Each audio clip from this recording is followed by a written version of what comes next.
Então a gente está com problemas que se arrastam de forma secular, mas a gente ainda está preocupado com as questões básicas de separação por cor, por etnia, por opção sexual.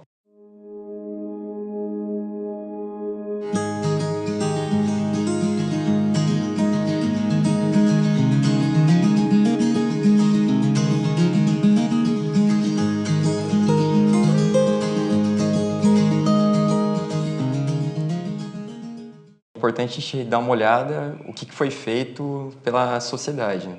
Como nós evoluímos, qual foi o princípio que motivou as explorações para hoje se ter a sociedade que temos, né? Principalmente hoje aqui no Brasil, que nós temos um país que é composto por pessoas do mundo todo, o processo migratório que houve vindo pessoas da Ásia, da Europa, da África, da parte norte dos Estados Unidos. Então, a gente tem um povo que é uma composição de várias etnias diferentes que vieram para cá para tentar uma vida nova. Só que este processo aconteceu de uma forma desorganizada. Primeiro foi o processo da agricultura que nós tivemos, né? Primeiro a extração da madeira, que foi de uma forma avassaladora, assim, foi muito impactante. A gente extraiu muita madeira. O que tínhamos antes de floresta atlântica, vindo do Rio Grande do Sul até Rio Grande do Norte, hoje a gente destruiu quase 95%. Então foram diversas tomadas de decisões olhando um único ponto, que seria ter um lucro imediato. Então isso foi um critério de escolha que a humanidade tomou por muito tempo para as suas decisões. E isso resulta no que a gente tem hoje como resultado no meio ambiente e na sociedade. Tanto que hoje a gente separa as duas coisas, né? Meio ambiente e sociedade. Sendo que as duas nasceram para ser uma, né? Não há essa divisão. Hoje, para ter uma leitura de cenário, é importante a gente dar uma olhada nos fatos históricos, como que tudo que conduziu para a gente ter esse cenário de hoje, qual que foi a mão de obra que teve no Brasil. Lembrar que há quase 130 anos atrás era normal se ter um escravo, era normal não se preocupar com o semelhante fisicamente, né? Que hoje a gente tem escravidões emocionais e alguns outros cárceres que continuam a dominar, mas de uma forma um pouco mais subjetiva, mas que tem a mesma força que tinham as correntes antigamente. O que nós fizemos com os índios, os nossos povos nativos, povos que estavam aqui há mais de 5.000 anos, em alguns séculos foram dizimados e hoje existem alguns polos remanescentes. E a sociedade nossa se desenvolveu em cima disso, de exploração, tanto de pessoas quanto da natureza, a favor do interesse individual. A nossa base de critério de escolha foi muito baseada no ego ainda, né? O que eu preciso para satisfazer a minha pessoa, a minha família, os meus, e os outros não merecem isso, ou os outros que o governo cuide, como se estivesse terceirizando uma responsabilidade.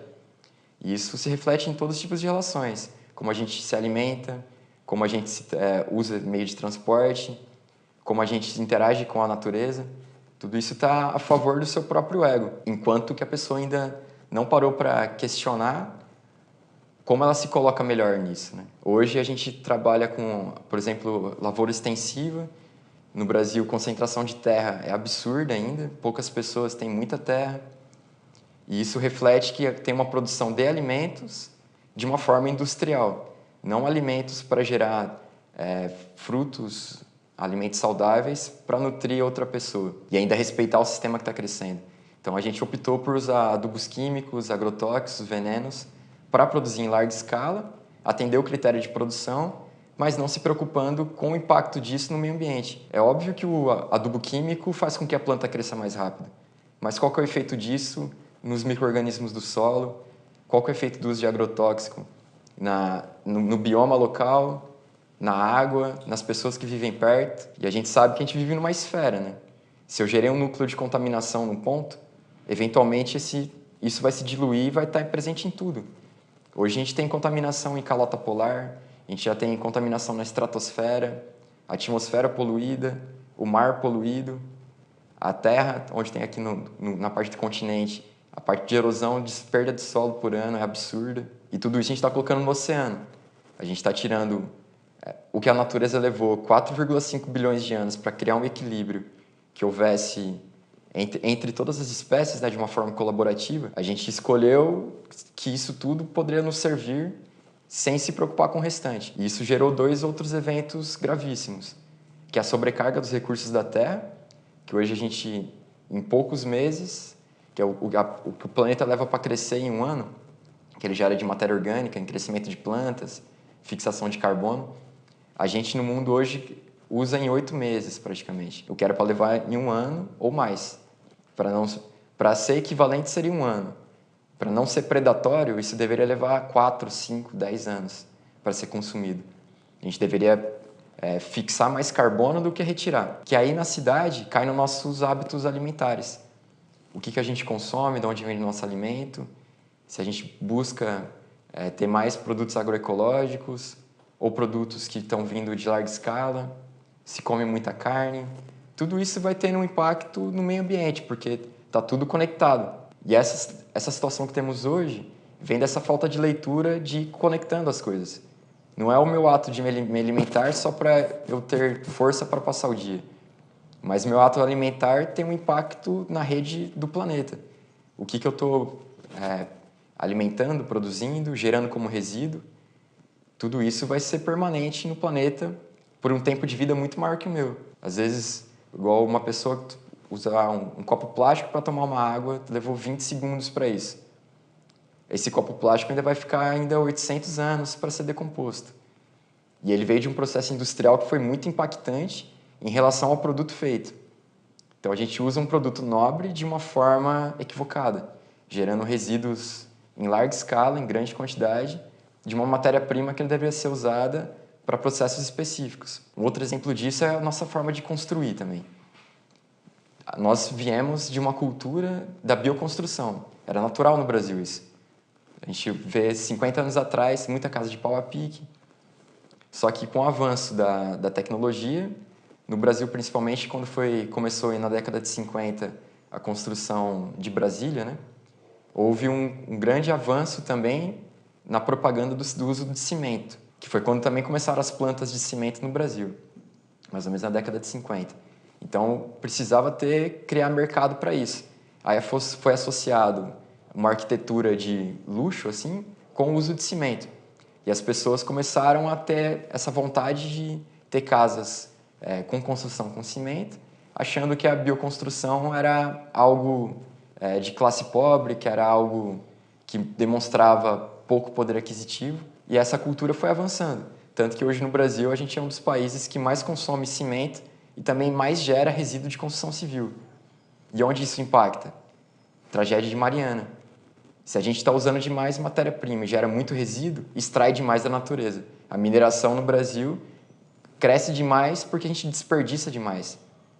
Também, o mercado cresce, mas se fosse usado de uma forma mais inteligente os recursos, nós não teríamos, entrando agora nessa era de escassez, de dificuldade, de falta de água, porque tudo isso foi em função dos nossos processos. Energia, água e habitação. São 3 pontos que geram muito problema da humanidade com a natureza. Essa falta de conexão. Então a gente está com problemas que se arrastam de forma secular, mas a gente ainda está preocupado com as questões básicas de separação por cor, por etnia, por opção sexual, e não acha unidade. E se não acha unidade na espécie, não se coloca bem no planeta. Fica uma questão de conflito. E esse conflito vai reduzindo conforme pessoas melhores foram sendo formadas. E o processo de formação vem muito dessa sensibilização, da criança sentir qual que é a influência de uma ação no macro. Igual comer a bolacha, o efeito no corpo, o efeito do processo industrial para produzir a bolacha, para produzir a embalagem depois descartada, qual que é o efeito dela na natureza. Então a gente vai tendo esse contexto global, assim, né? Então, hoje tem diversos eventos que no Brasil está vindo um movimento de base, que eu acho que ele é bem fundamental, que é como as mudanças permanentes conseguem ficar, que são pessoas que estão buscando fazer projetos de compostagem, de tratamento de resíduo de cozinha, para fazer adubo, projetos de escolas usando projetos de produção de alimento, de hortinhas, para conseguir trabalhar com as crianças a parte de alimentação, de aula de ciências, isso resultando em mudanças sociais, locais, que vão ser de efeito global. Isso está ocorrendo em diversos lugares, de uma forma independente, mas tem ocorrido. Então, acho que a gente consegue compilar essa transformação olhando o perfil do educador, o que ele tem que desenvolver nele como pessoa para poder passar isso na forma de experiência para uma criança e qual ambiente que a gente está oferecendo para a criança sentir isso. O quanto mais próximo da natureza, nem que for numa horta de parede, já vai sendo criado um vínculo. E isso tem que ser trabalhado, acho que de uma forma com bastante energia nos próximos anos, para que a gente consiga reverter esse quadro em 15, 20 anos do perfil social que temos hoje.